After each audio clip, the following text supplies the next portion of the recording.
We have been told a story, a simple story. It is a story of poverty, of nations that have little, and people who have less. We see the images, we hear the statistics, and we believe it. But what if this story is not the whole truth? What if the narrative we have accepted is incomplete by design? What if the problem is not a lack of resources, but a carefully managed lack of information? This is not a story about what these nations are missing. It is a story about what they already have, hidden in plain sight. It is a story about the true nature of wealth. We look upon certain parts of the world and see only need. We are conditioned to see scarcity. It is a comfortable illusion, one that simplifies a complex world into givers-receivers. This perspective allows for charity, for aid, for a sense of moral clarity. Yet beneath the surface of these lands lies an abundance that would stagger the imagination. An abundance that powers our cities, builds our technologies, fuels our economies. The question then becomes not why they are poor, but why, with such immense wealth beneath their feet, their people do not prosper. The answer is a quiet one. It is not found in spreadsheets or bank accounts.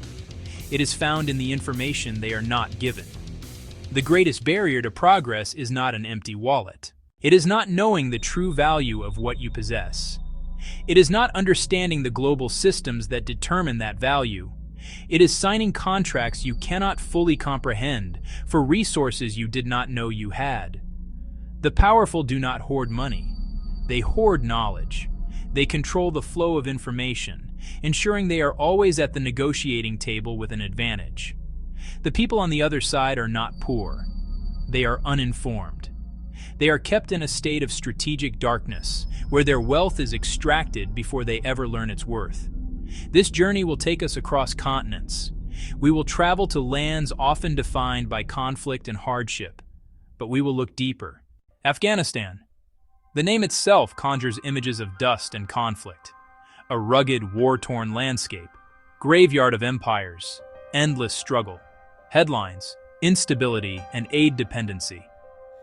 In 2021, its GDP was a mere $14.5 billion, one of the poorest nations on Earth. For decades, the world has viewed Afghanistan through the lens of its problems, defining it by what it lacks. A nation taught to need constant assistance, a barren land, only geopolitical trouble. This perception is a profound and costly mistake. Beneath the mountains that have witnessed so much history, geologists have known for years, but the world has been slow to listen. Afghanistan may sit on one of the world's largest deposits of critical minerals. We are not speaking of minor resources: iron, copper, cobalt, gold, lithium. Lithium is the lifeblood of the modern world. It powers phones, it powers laptops, it powers electric vehicles. Afghanistan holds enough to potentially rival the largest known reserves. So why does this colossal wealth remain a footnote? The answer: a convergence of factors rooted in lack of local control and knowledge. Decades of conflict have made stable, large-scale mining nearly impossible. Instability creates a vacuum filled by outside interests. They negotiate from immense power with fragmented authorities who may lack geological data market knowledge and legal expertise. The tragedy is not just untapped wealth, it's wealth extracted without fair compensation. Small-scale miners sell raw materials far below global prices to intermediaries. Intermediaries connected to international markets reap the profits. Local miners, unaware of true value, lapis lazuli or raw lithium, receive a pittance. We move now to West Africa, to Nigeria, the giant of the continent. A nation of vibrant culture, immense energy, and more than 220 million people. It is Africa's largest economy, and it is built on oil. For over 50 years, the slick black crude has been pumped from the soils of the Niger Delta. Nigeria is one of the world's top 15 oil producers, exporting billions of dollars worth of petroleum each year. With such a fire hose of cash flowing into the national coffers, one would expect gleaming cities, world-class infrastructure, and widespread prosperity. The reality is a stark and startling paradox. Despite its oil wealth, Nigeria has one of the highest rates of extreme poverty in the world. Over 80 million people, nearly 40% of the population, live on less than the benchmark for survival. The Niger Delta, the very source of this wealth, is a region of profound environmental degradation and human suffering. Oil spills have contaminated farmland and fishing waters, destroying traditional livelihoods. The infrastructure is crumbling. Electricity is sporadic. For the people living atop one of the planet's most valuable commodities, the basics of a dignified life remain frustratingly out of reach. How does this happen? How does a nation so rich in a vital resource become a case study in poverty? The story is one of information asymmetry and opaque systems. For decades, the contracts signed between the Nigerian government and multinational oil corporations were kept from public view. The complex formulas determining royalties, taxes, and production sharing were known only to a select few. Without access to this information, citizens, journalists, and civil society groups could not hold their leaders or the corporations accountable. When the details of extraction are shrouded in secrecy, environmental corners are cut, and communities are silenced. The oil is visible. The pipelines are visible. The poverty is visible. What is invisible is the flow of money, the terms of the deals, the data that would empower the Nigerian people to claim their birthright.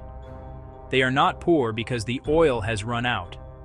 They are poor because the knowledge of its true, full value has been systematically withheld from them, allowing wealth to be siphoned away before it ever reaches the public. Our journey takes us south, to the coast of southwestern Africa, to Angola, a nation forged in the crucible of a long and devastating civil war. For 27 years, the conflict tore the country apart. When the guns finally fell silent in 2002, the world saw a nation in ruins. The images were of destruction and displacement. Angola became synonymous with post-conflict recovery, a recipient of international aid and humanitarian assistance. Its people were portrayed as victims of a painful history, struggling to rebuild from nothing. But they were not starting from nothing. They were standing on a foundation of pure carbon. Angola is the world's 7th largest producer of diamonds. Its soils are seeded with some of the most sought-after gemstones on the planet. Alongside these glittering prizes, the country possesses vast offshore oil reserves. A torrent of potential wealth that should have been enough to rebuild the nation and secure a prosperous future for every citizen. In the years following the war, Angola's economy grew at one of the fastest rates in the world. Fueled almost entirely by oil, fueled almost entirely by diamonds. Yet, as the GDP numbers soared, the majority of the Angolan people were left behind. Today, despite the billions flowing from its natural resources, more than half the population lives in poverty. Luanda, the capital, is one of the most expensive cities in the world for expatriates. Vast slums in the suburbs lack clean water. Vast slums in the suburbs lack sanitation. This is the classic resource curse. But at its heart is a crisis of information. State-owned companies controlling the oil sector operated with near-total opacity. State-owned companies controlling the diamond sector operated with near-total opacity. The Angolan people knew the wealth existed. They saw the oil rigs off the coast. They knew of the diamond mines in the interior. What they did not know were the specifics. How many barrels were being pumped? How many carats were being mined? What were the sale prices on the international market? What were the terms of the agreements with foreign partners? Without this data, there could be no public oversight. Wealth that should have built schools and hospitals was diverted. A nation sitting on a fortune was forced to borrow money for basic development. The people were not poor due to a lack of diamonds, but a lack of data. Section 5, Chapter 4, Congo, the heartbeat of technology. We now travel to the very heart of Africa, the Democratic Republic of Congo, the DRC, a country of breathtaking natural beauty and heartbreaking human tragedy. It is a place the world associates with the term failed state. Decades of conflict, corruption, and instability have created a humanitarian crisis of epic proportions. It consistently ranks near the bottom of the UN's Human Development Index. When we think of the Congo, we think of poverty and violence. We think of a place that is broken. We have been tragically misinformed. The DRC is, without exaggeration, the most resource-rich country on the face of the earth. Its geological wealth is almost beyond comprehension.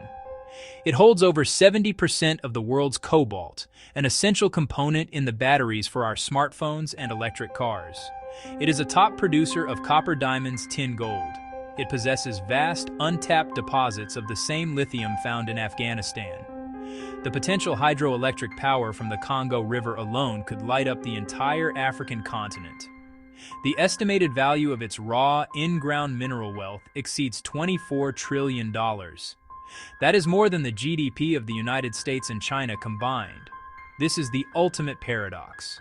How can the world's wealthiest country, in terms of natural resources, be home to some of the world's poorest people? The answer is a brutal, modern-day scramble for Africa, waged not with armies, but with opaque contracts and shadowy supply chains. The key is information. The vast majority of the DRC's most valuable minerals are extracted by artisanal miners. These are men, women, often children, digging with rudimentary tools for $1 or $2 a day. They have no way of knowing that the bag of rocks they sell to a local trader will eventually be worth thousands of dollars. These local traders sell to larger regional buyers who then sell to international commodity firms who in turn supply the world's largest tech and automotive companies.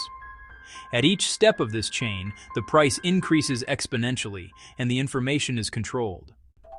Section 6, Chapter 5. Ethiopia, the cradle of power. Our final stop is in the Horn of Africa. Ethiopia, the cradle of humanity. A nation with an ancient and proud history, unique in Africa for resisting European colonization. In the global consciousness, Ethiopia is often defined by the famine of the 1980s. That image of drought and starvation was seared into our minds. It created a persistent narrative of vulnerability and dependence. While the country has made significant economic strides, becoming one of Africa's fastest-growing economies, the perception of scarcity lingers. This perception obscures a powerful natural advantage. Ethiopia is not rich in minerals like the Congo, nor does it have the oil of Nigeria. The highlands are the source for many rivers, including the Blue Nile, which supplies most of the water for Sudan and Egypt. For centuries, the resource flowed out, largely untapped. The narrative was of climate victimhood and passive existence. That story is being dismantled by one colossal project, the Grand Ethiopian Renaissance Dam. This massive hydroelectric dam is one of the largest in Africa, a statement of intent. It is Ethiopia deciding to harness its natural resource for development. Once operational, the dam will generate over 6,000 megawatts, more than doubling current output. It will power 120 million people and create a surplus to export. Ethiopia is shifting from aid-dependent to regional energy powerhouse. That shift came from changed information and ambition. Leaders and engineers pursued the project with nationalistic fervor, funding it through public bonds and domestic resources. They challenged colonial-era treaties that had given downstream countries veto power. They asserted water from their highlands is sovereign to develop for their people. The dam represents more than electricity. It represents reclaiming the national story. It shows how knowing your strength is the first step to using it. Poor or uninformed. We have crossed a continent and witnessed a pattern: Afghanistan, Nigeria, Angola, the Congo, Ethiopia, 5 nations, each unique in its culture and history, each defined in the global mind by a narrative of poverty, conflict, need, and each, upon closer inspection, possessing a form of wealth that could transform its destiny. The lithium in the mountains, the oil in the delta, the diamonds in the soil, the cobalt in the earth. the water in the highlands. The resources are there. The potential is undeniable. The missing ingredient, the common thread running through these disparate stories, is not money. It is information. Information is the most valuable currency in the 21st century. It is more precious than gold, more powerful than oil. Having a resource is one thing. Knowing its true composition, its quality, its quantity, its real-time value on the global market is another entirely. Knowing the legal intricacies of an extraction contract, the environmental standards required, the tax loopholes employed by multinational corporations is a form of power. Without this complete picture, you are negotiating in the dark. You are selling a treasure chest without knowing what is inside. This information asymmetry is not an accident. It is the foundation of a system that has enriched the global north for centuries. In the colonial era, this was achieved through direct rule. Today, the methods are more subtle, but no less effective. They involve complex financial instruments, confidential contract clauses, the exploitation of weak governance. Local leaders are overwhelmed with technical data they cannot process, or they are co-opted into a system that benefits a small elite. The third pillar is the suppression of local data.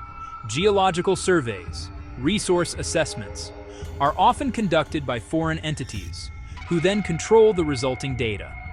The country itself may not understand its own mineral wealth. This puts them at an immediate disadvantage in any negotiation. Local journalists, activists, researchers often face intimidation, legal threats, or worse.